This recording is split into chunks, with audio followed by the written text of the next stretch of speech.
carbon dioxide and water is converted into carbohydrates. Photosynthesis, according to Joseph Priestley in 1770, showed that plants have the ability to take up 54 green parts in plants produce what? Glucose, which is stored as starch. Then Hatch and Slack in 1965 discovered C4 pathway of carbon dioxide fixation.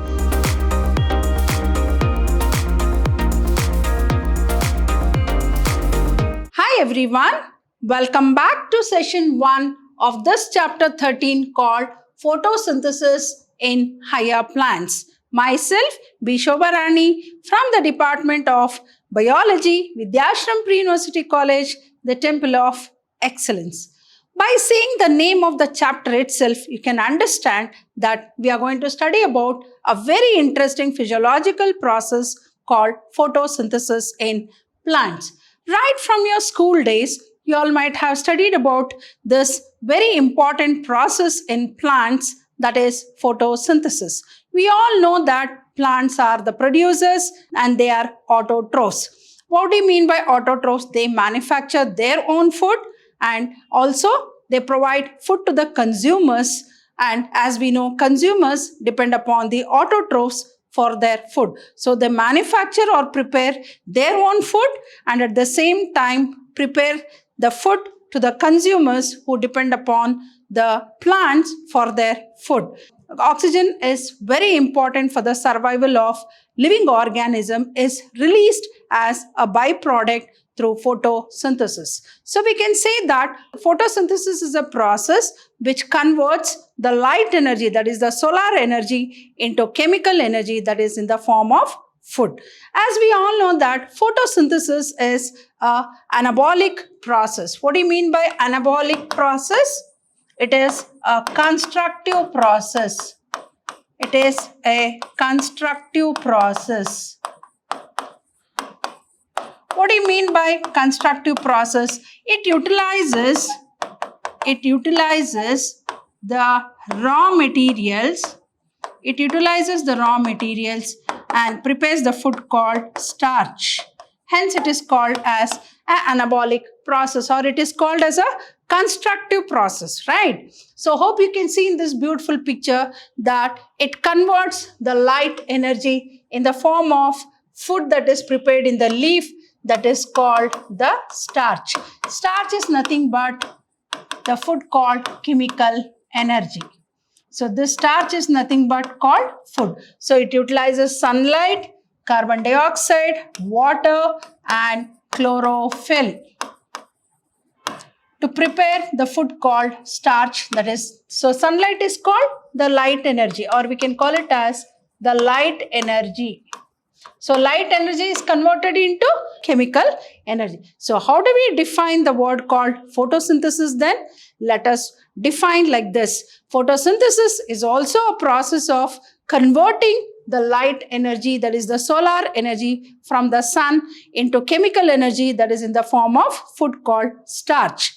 As we all know that the plants are autotrophs, or they are the producers. They prepare their food for their own feed and also at the same time prepare food for the consumers. As we know, we all are consumers. We depend upon the autotrophs or the producers or the plants for our food.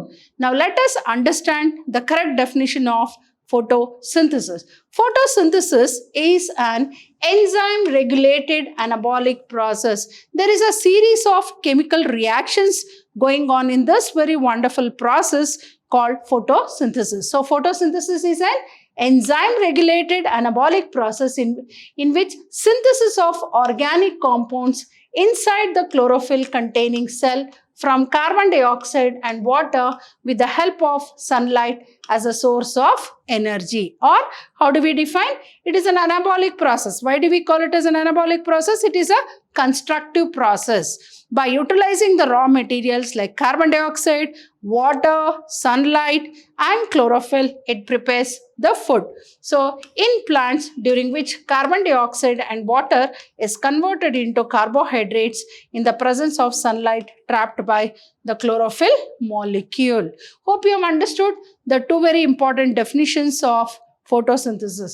Photosynthesis is an enzyme regulated anabolic process in which synthesis of organic compounds inside the chlorophyll containing cell from carbon dioxide and water with the help of sunlight as a source of energy, or it is an anabolic process in plants during which carbon dioxide and water is converted into carbohydrates in the presence of sunlight trapped by chlorophyll molecule. So as we know, how do we write it in the chemical equation? So 6 molecules of water and 6 molecules of carbon dioxide in presence of light and chlorophyll will produce C6H12O6 plus 6O2. So this is the chemical equation for photosynthesis. So photosynthesis can be written like this. So 6 molecules of water combined with 6 molecules of carbon dioxide in presence of light to form 1 molecule of glucose, that is C6H12O6 plus release what? 6 molecules of oxygen. So sunlight, which is another bit called as the light energy, is converted into starch, which is called as the chemical energy in presence of what? Light, that is carbon dioxide, water plus chlorophyll will give rise to what? Starch. So carbon dioxide, water, sunlight plus sunlight, all these are the raw materials for the preparation of food. Hope you have understood the definition of photosynthesis. Photosynthesis is an enzyme regulated.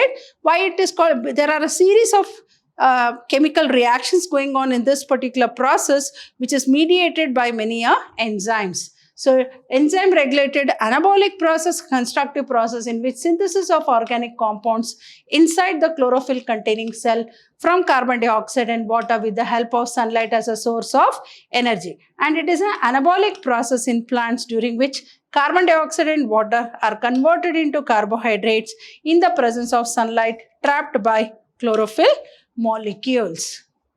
Now, let us understand the historical perspective of photosynthesis. What was the idea given by many scientists regarding this very wonderful process called photosynthesis? Like that is Joseph Priestley, then Jan Ingenhousz, then Theodore de Saussure. So according to Joseph Priestley in 1770 showed that plants have the ability to take up carbon dioxide from atmosphere and release oxygen. So here you can see the picture of the Jan Ingenhousz. So Joseph Priestley showed that plants have the ability to take up carbon dioxide from atmosphere and release oxygen.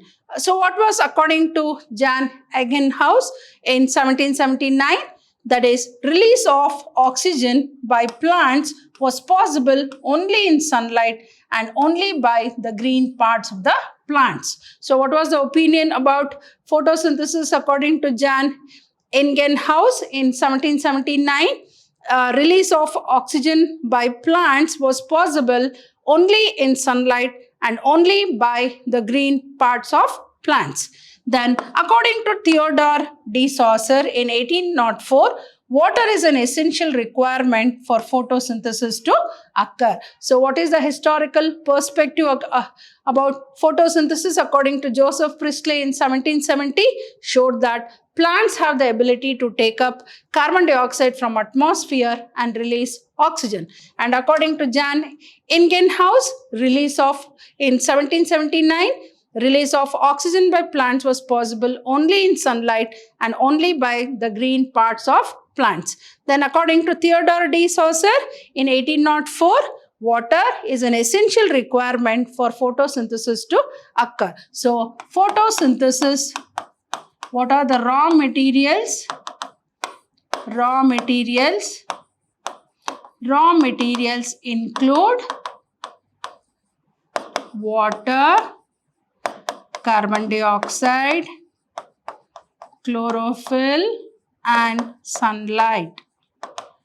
These are the 4 raw materials.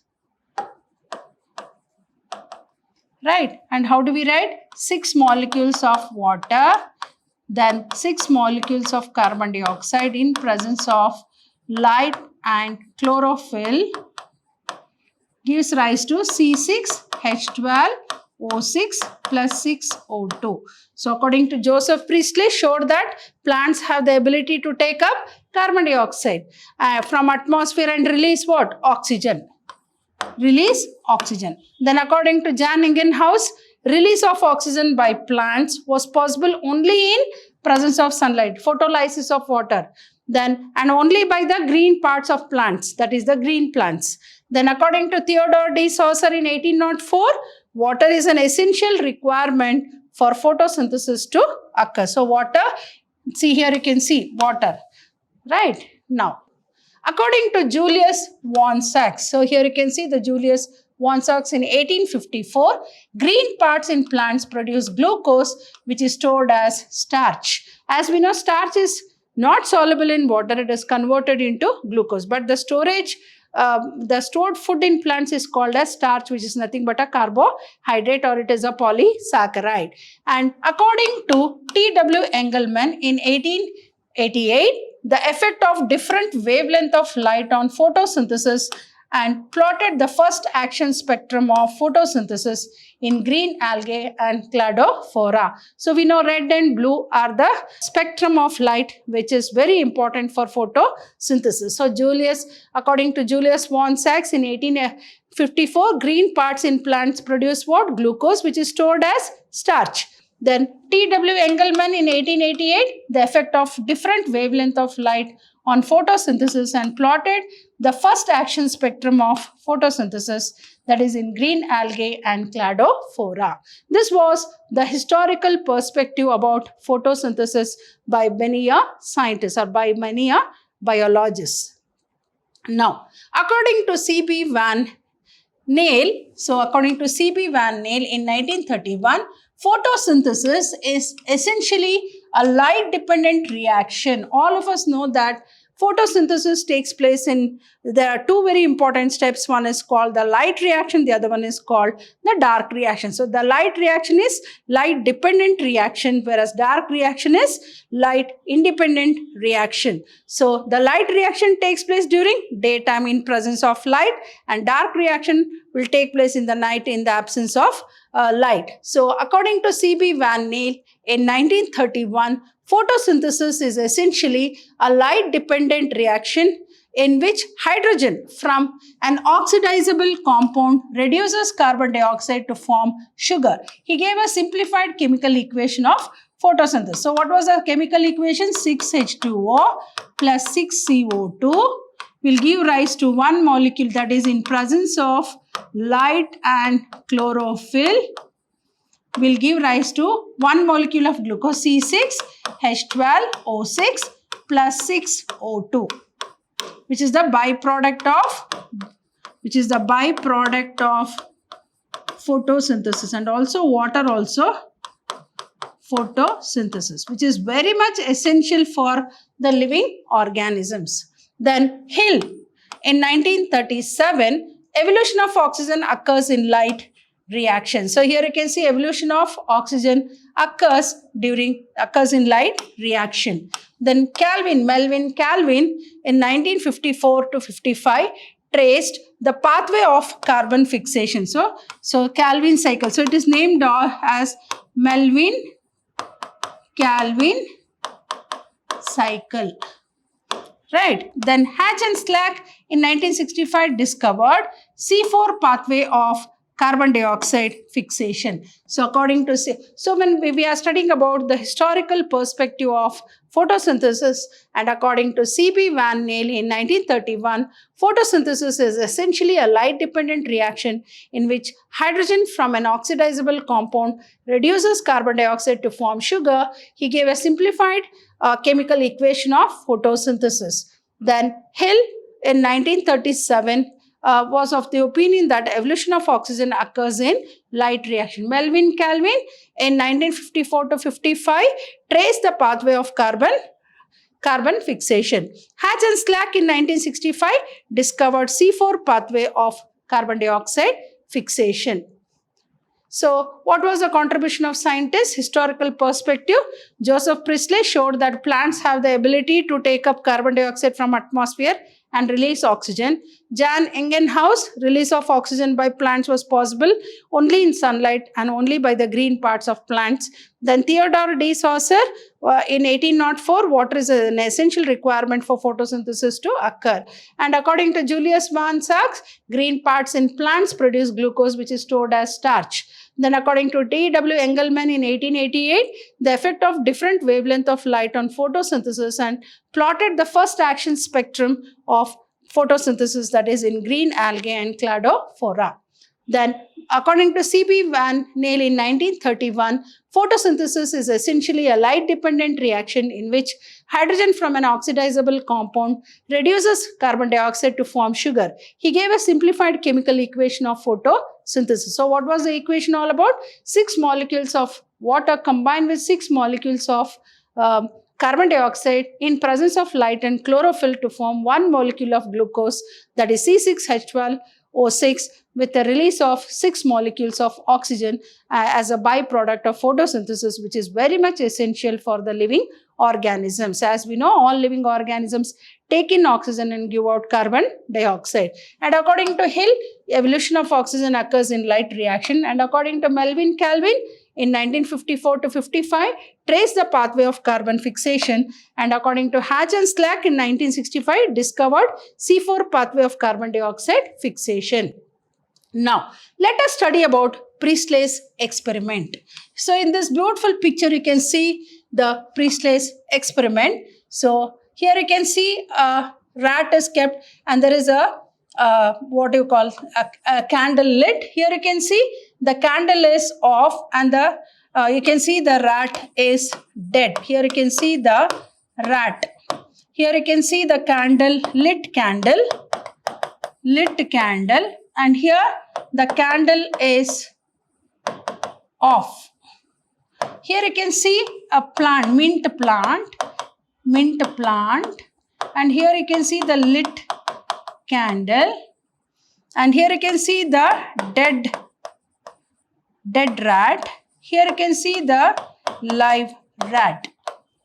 So what is this all experiment about? So this is a very simple experiment which was designed by Joseph Priestley, and he performed a series of in 1733 to 1804. In 1770, he performed a series of experiments that revealed the essential role of air in the growth of green plants. So how the exchange of gases is so very important both for plants and animals. As I said, animals require oxygen and plants require carbon dioxide. So Priestley observed that a candle burning in a closed space in a bell jar soon gets extinguished. Yes, here you can see a candle is lit, and if it is kept in a closed, so here you can see a closed bell jar. So what will happen? So Priestley observed that a candle burning in a closed space in a bell jar soon gets extinguished, means gets off. Then similarly, a mouse, and here you can see in the second jar, in the second figure, you can see the mouse was dead. Why? Because the candle was not lit, so it was extinguished. So here you can see the candle is extinguished, means which is off because it did not get oxygen for burning. So similarly, a mouse would soon suffocate. Why did it die? Because of suffocation without oxygen. So in a closed space, he concluded that burning candle or an animal that breathed the air both somehow damage the air. So they require air. So Joseph Priestley in 1733 to 1804 conducted a series of experiments that revealed the essential role of air in the growth of green plants. And Priestley observed that a candle burning in a closed space in a bell jar soon gets extinguished. Similarly, a mouse would die because of suffocation because it is not getting oxygen because the candle is extinguished. So in the third jar, you can see that a mint plant was introduced. And here you can see, and even the candle was also lit and even the mouse also lived. Why? Because the mint produced what? Carbon dioxide, and that carbon dioxide was utilized for the burning of the actually the mint plant provided what? Oxygen, and that oxygen made the mouse also to survive and also the candle to be lit. So here you can see how important oxygen is. But when he placed a mint plant in the same bell jar, so he placed a mint plant in the same bell jar, he found that the mouse stayed alive and the candle continued to burn. So here, how did, in the third jar you can see, in this jar, that is, you can see the mint plant, and because of this mint plant, mouse also survived or was alive, and even the candle was lit. The candle was not extinguished. As you know, oxygen is a good supporter of combustion, so it burns more brightly. So candle was not extinguished. Candle was not extinguished. So stayed alive and the candle continued to burn. Priestley hypothesized as follows. So it is a hypothesis, right? Priestley hypothesized as follows. Plants restored to the whatever breathing animals and burning candles remove. So burning candles will remove what? So mint plant will survive. Mint plant survived because of carbon dioxide that was released by the mouse and the candle and the lit candle. And the same time, the mouse and the candle was lit and it continued burning because of the oxygen that was evolved by the mint plant. So oxygen is evolved by the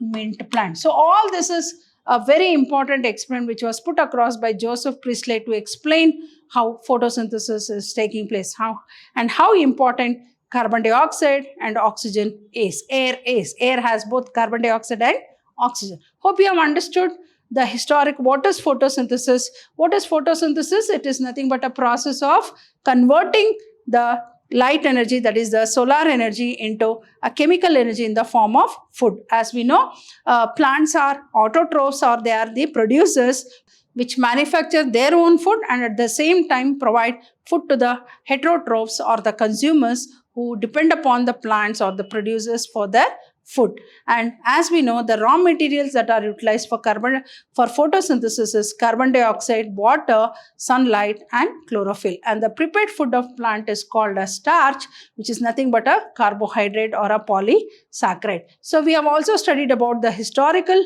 perspective of photosynthesis put across by many biologists. And also we studied about a very interesting experiment that was performed by Joseph Priestley to explain the importance of air, which contains carbon dioxide and oxygen.